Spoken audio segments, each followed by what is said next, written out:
Welcome to my world, and this is episode 2 of my Creative Freedom podcast, and I'm super excited to be here. First of all, I'm really excited because it took me a really long time to figure out how to get this YouTube app on my phone so that I could go live from my phone, because the microphone and the camera is much nicer. Number 2, I'm really excited because this is one of my favorite subjects to talk about. So I'm talking about hacking creativity, so getting into our creative flow by working with kids. So it's a really benevolent experience, and I'm super excited to delve into it. It helps us overcome perfectionism and also creates a lot of structure and systems, also very supportive financially. So if you like kids, obviously if you don't like kids, then this might not be for you. But honestly, if you don't like kids, it still might be worth watching because, there might be something, if a kid triggers you, maybe there's something to learn from them, right? So we're going to explore a lot of things, and I can't wait to delve into it. So, first we're going to start with, I've got my fidget. Get your fidgets if you got a fidget. But first, I want to talk about sort of my history and what I do and my career. So I am a children's playwright and a singer-songwriter, and now officially, relatively new, I am a children's book author. So you can check that out. I'm going to put a little thing in the link, but you can check out my website in the shop section, and you can get a lot of my some resources for free, and also some very recently published book. So I'm very excited. It's called Rainbow Keys, Learning the Piano for Beginners, I think. So it's a fun teaching tool. So yeah, let's just take let's just land first. Last week I talked about creativity and nervous systems, and so let's just regulate our nervous system a little bit, and by we I mean me. Just a couple deep breaths, landing and grounding, so that we can be really present for this, because this is my favorite subject, and I would talk about it all of the time, and I'm sure I'll talk about it again, but I'm really excited for talking about it. Little look to the left until you yawn. And then when you're ready, a look to the right until you yawn. I'll be able to offer a much better podcast if I feel a little calm. So here we go.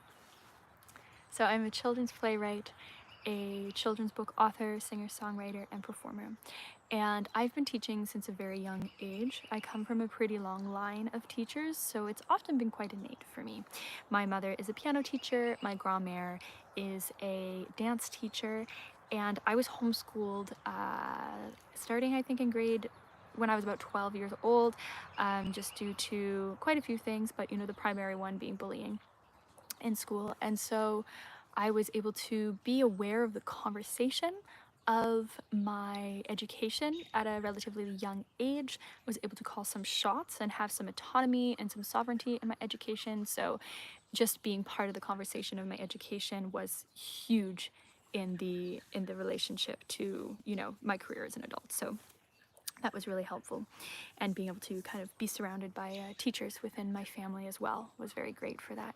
So it's interesting that the old adage, a lot of people say those who can't do teach, and it's very interesting because I recently learned that in order to move to the next level in your journey in mastery, you need to at least pick one person to replace you from that level. So ironically, it's the exact opposite. Actually, in order to ascend in our mastery, whether it's spiritually, musically, or any kind of thing that we're exploring, that bringing someone to your level helps you integrate that wisdom much more deeply. So it's a really powerful part of the initiation in our creative process. So those who can't do teach is actually all wrong.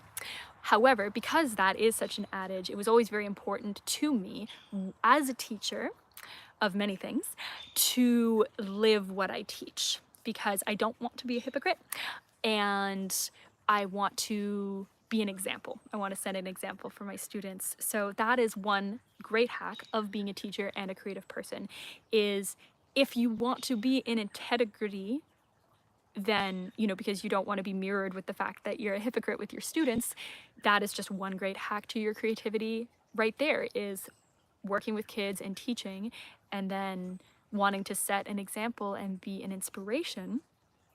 That's a really great way for for me at least, that I keep myself in integrity, where I say, oh, I want to inspire my students, so I want to make sure that I actually put this effort in, and I go here and I go there and I do that, and I practice for my shows and things like that. And because over the years, I've had some really incredible teachers, and getting to see them perform has inspired me so deeply, because I think, oh, well, they're my teacher and they're doing that, so maybe I could do that. They're teaching me to do that.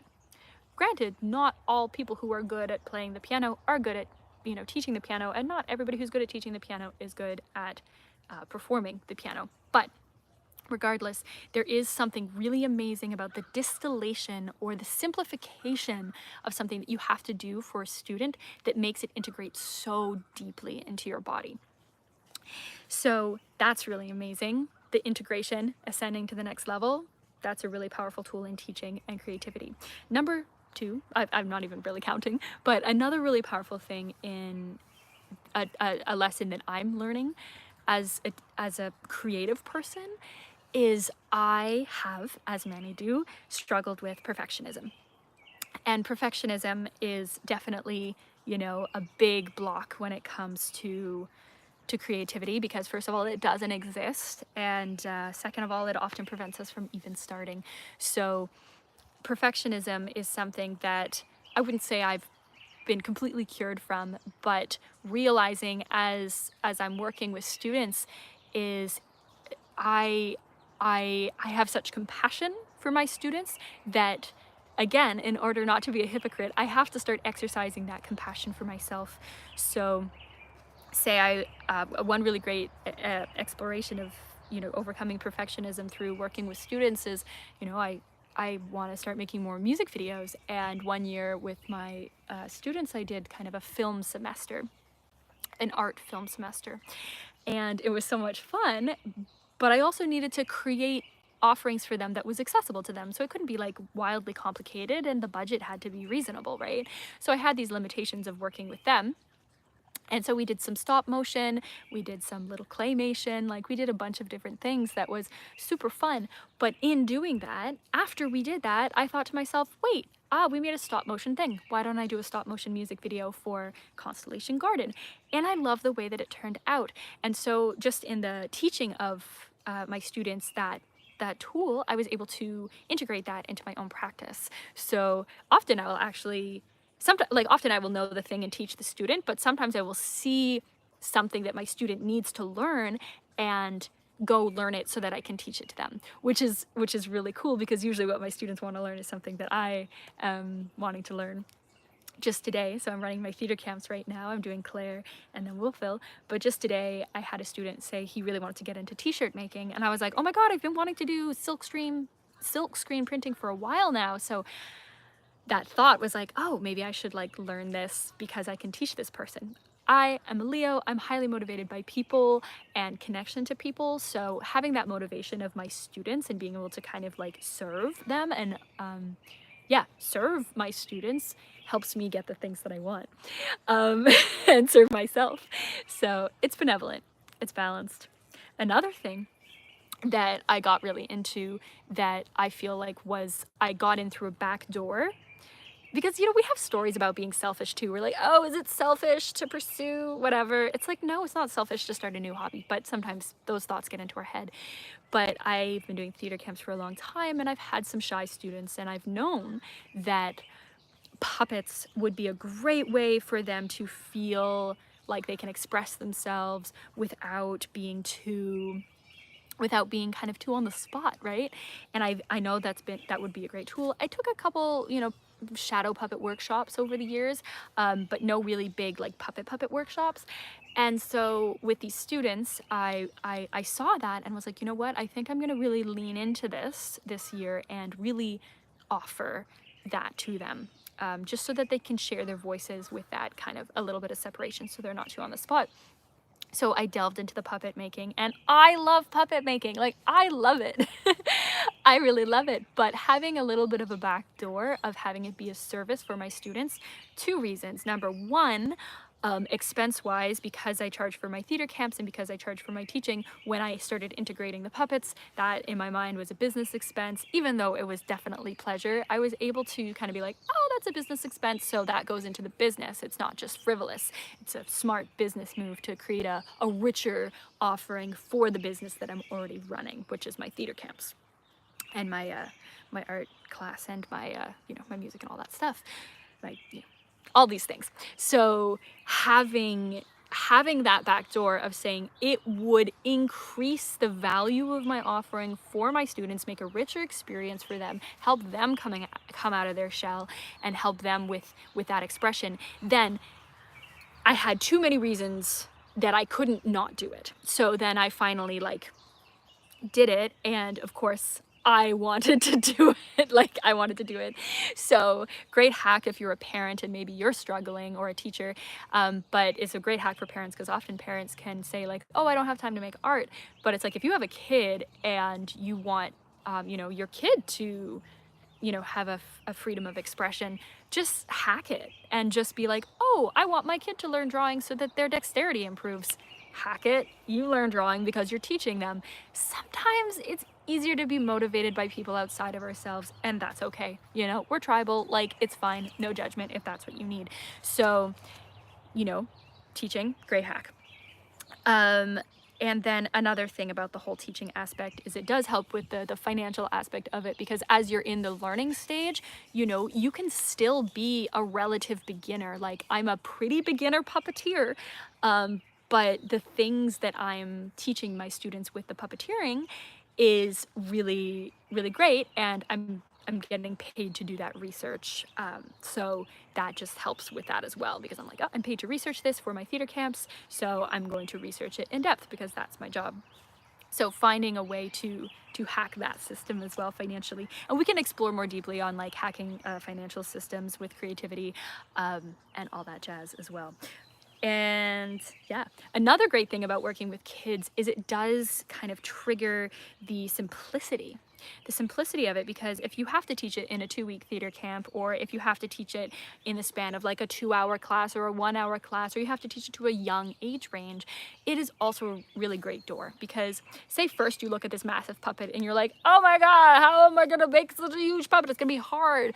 But if you say, okay, I'm teaching a group of 10-year-olds or 5-year-olds or whatever, or a group, it needs to be something financially feasible and simple enough that I can teach a group of yelling children. Actually, my kids are super calm. They're super great. They yell sometimes, but they're so respectful. And yelling is great too. It's not disrespectful to yell, it's cathartic.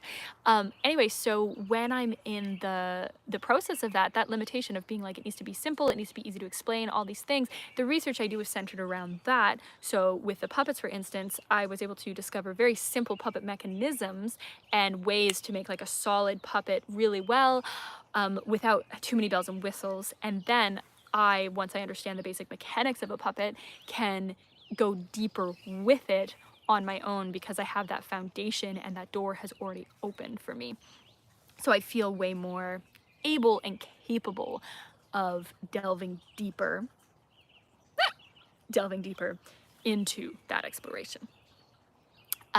So back to kind of the perfectionism thing with working with kids is, again, if you're gonna be gentle with the students, you're gonna have to learn to be gentle with yourself, because how you treat others is how you treat yourself at the core, and the closer that others get to you, the more you treat them like yourself. So it's a really important thing, because there are students that will trigger you, and they may end up being the students who are more like you, who have more of your qualities. So it's really important as you're teaching, especially working with young children, to really get in on that self-love train and that compassion train, because if you want to continue to be a regular teacher in these kids' lives, you don't want to be a bully, right? And so you got to look at your shadow, you got to look at your stuff. So that's just impeccable working with kids on that level altogether. And yeah, I would definitely recommend it. 10 out of 10. And then there's this other little section that I want to explore in this podcast. And again, this is conversations that I'm going to be having more in a live way as well with other people. But for now, I just want to get this solid chunk, because yeah, God, it's I love this so much. But one thing that I really want to explore is currently with my theater camps, I have about 10 plays that are in my roster that when I have a new, cycle of kids, I can go back and edit anything that I need to offer to them. But something that's really cool with the plays, but you can do this with anything, it's just that's my medium, a big medium for me, is when I am working with them, I ask myself, what is the medicine or the lesson that I need to learn right now? So for me, the medicine I need to learn is slowing down. It has been that for a little while, but just really slowing down. I can ride anxious, I can ride fast, and that's okay. I'm a manifesting generator. I got fidgets, and it's cool, but really allowing myself to slow down. Totally fine, totally reasonable. So this year in my Claire camp, I decided to write a musical. And it's a gnome musical, and gnome medicine is all about being slow. And so it was very, very nice because I'm like, okay, I'm going to use this as the impetus for me to create songs that have the information that I need, but also while considering all the kids in the group. And then I'm able to mirror back lessons that they need, because the kids that are coming to me for a reason. The kids that are magnetized towards me are needing that lesson as well. So that's really beautiful. And the beautiful thing was just today, we 2 words and a color, which is basically where you say the 2 emotions that you're feeling and then a color. So, it can be just a color that you're feeling. And in 2 words and a color today, so many mitts there. So many of my students felt calm. That was their word. They felt a deep sense of calm and like greens and blues and things like that. I was like, wow, that's so nice. I'm so happy. And the songs that are getting stuck in their heads are all about just like slowing down and grounding. So it's information that, just like the Muppets Rainbow Connection, that might only land, 10 years from now.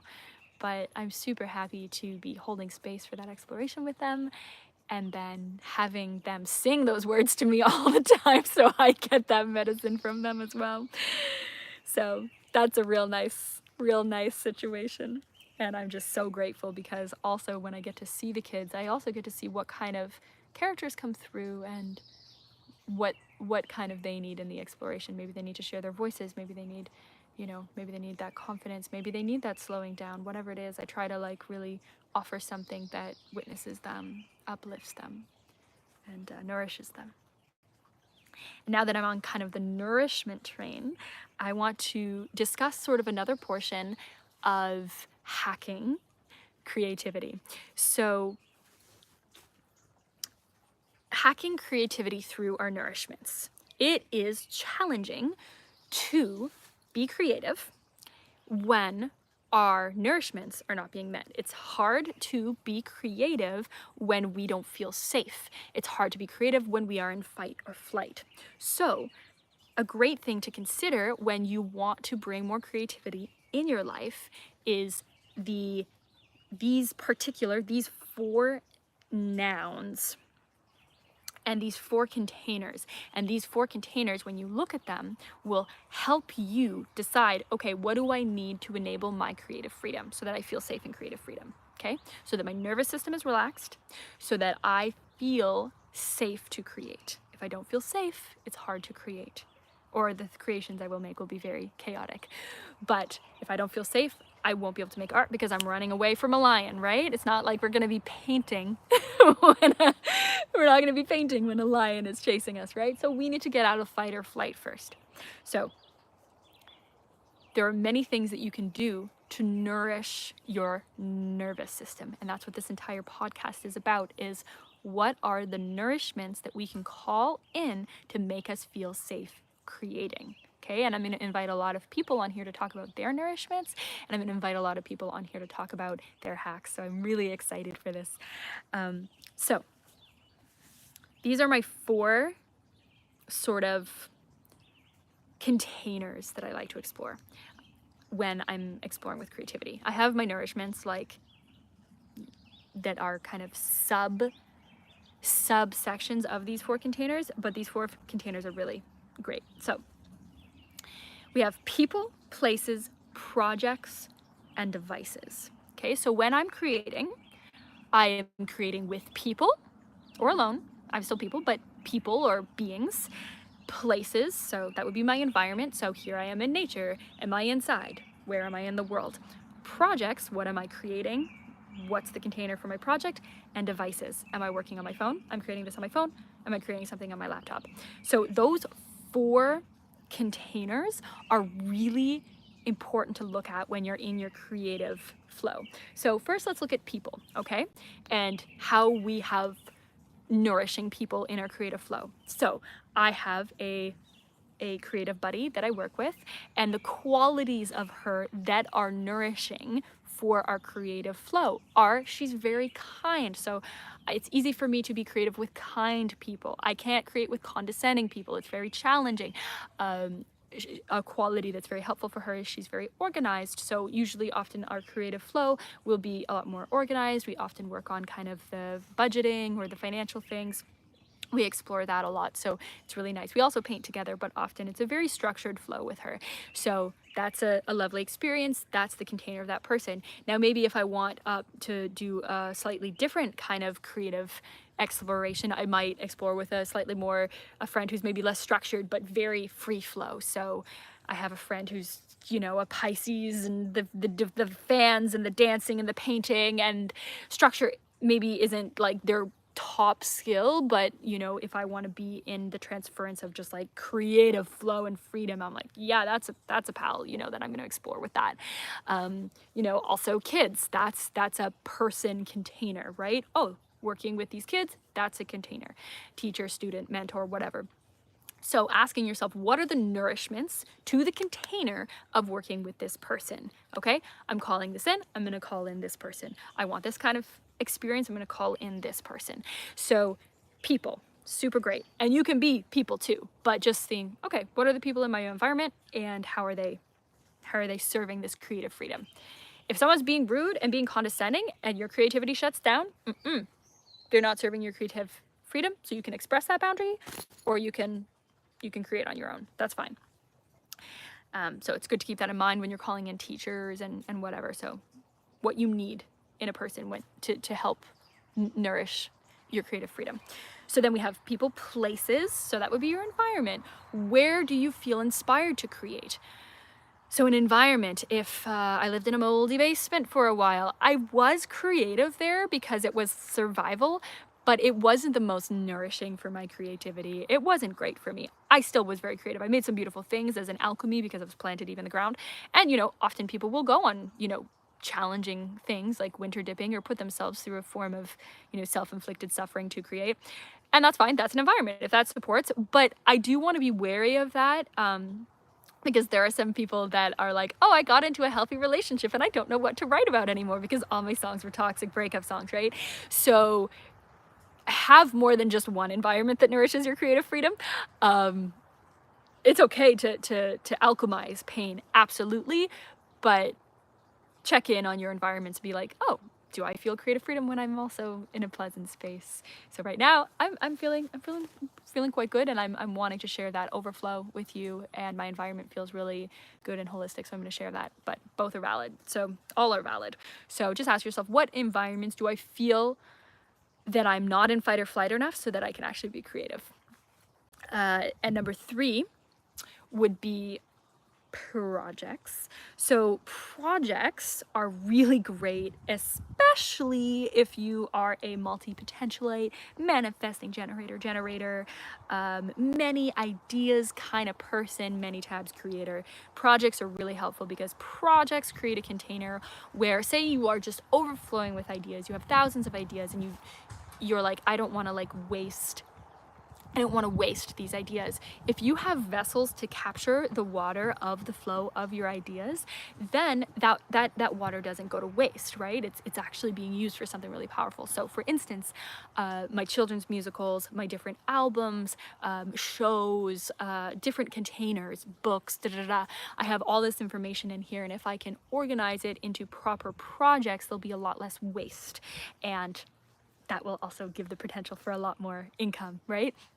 So because I have the container of a yearly cycle of putting on a musical theater play, then I have the project of writing a musical every single year.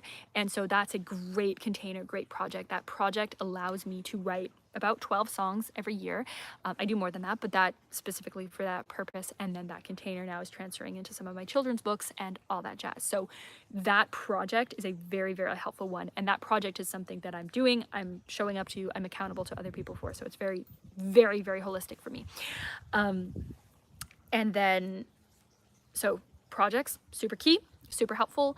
And then if I have a great song idea, but it might not land on my album, it might be like a little like more precious than maybe my live folk music. Maybe it'll land on a children's musical. And the great thing is I wrote my gnome musical in about 2.5 days. I'm still making some alterations during camp this week, but I wrote it in about 2.5 days. However, quite a few of the song's seeds were in me for a while on my voice memos. They were in different places. So when it was time to write this musical, it really flowed through effortlessly because the full year that I had been going through, I was working on this lesson, and then the project was, it culminated in that. So projects are super key, super beautiful, and a great way to see where you were at that time. And then of course devices. Devices is just really, it's similar to projects, but it's just really helpful because the device is the limitation and the limitation is the style. So a device that is super helpful, it's helpful to consider the devices in your life. So currently I'm choosing this device. This phone is my device because I don't love the camera on my computer. So that's a thing. I'm also what social media device. So I'm using YouTube instead of Facebook because Facebook now has this limitation of canceling your video after 30 days. And I don't like that. But YouTube is more exciting for me because YouTube is a longer attention span. So I'm glad that Facebook pushed me out in that way and that I'm here now. So that's really exciting for me. And then, if you're using TikTok, it's shorter, Instagram, more visual, whatever, like all these different things. So social media platforms are similar to projects and devices. It kind of exists within both. But having that container of a device will change in the same way that if my medium, it's just like mediums. If my medium is painting or harp or ukulele or piano or guitar or charcoal or whatever medium you choose is going to inform the style of your offering. So the device that you work with will help with organization, but it'll also help with style. So that's a really great thing to consider when you are creating. Aw, Aggie's here, little kitty, kitty, kitty, kitty, kitty. So these are my thoughts on hacking perfectionism, helping kind of streamline your creative process, and how to kind of use sort of the alchemy of working with children or working as a teacher. It doesn't have to be children, it can be anybody, but working as a teacher to really help overcome perfectionism and overcome any blockages that you're experiencing because you want to give them the best experience. So yeah, I guess in conclusion, I just want to say I hope you make lots of things. I hope you create lots of things, and I'm really looking forward to talking more about creative freedom on this podcast. And if you want to explore some of my offerings, you can check out my website wazosworld.com and the shop. There's a free shop and a not free shop, so you can check that out. It's just under resources, and I have a lot of things there. So my new book is there and all that jazz. So I'm very excited, and I'm excited to share more about creative freedom with you. And if you have any kind of things that you want to talk about with creative freedom, or any questions that you have about it, please put it in the comments, or please send me a little ping on social media or my website, because I would love to talk about things that are really loud for you. Because creative freedom, I truly believe that a really good question to ask myself is, how would I end conflict in the world, and how would I end conflict within myself? And I truly believe when I am getting the most light, I'm in creative freedom. And so if I can find as many ways to live in a way that I feel creative freedom in, then I can end the war within myself, so I can end the war with with you that I carry with you as we try to harvest each other's light, right? Because we're depleted, because we're not doing what we're supposed to be doing.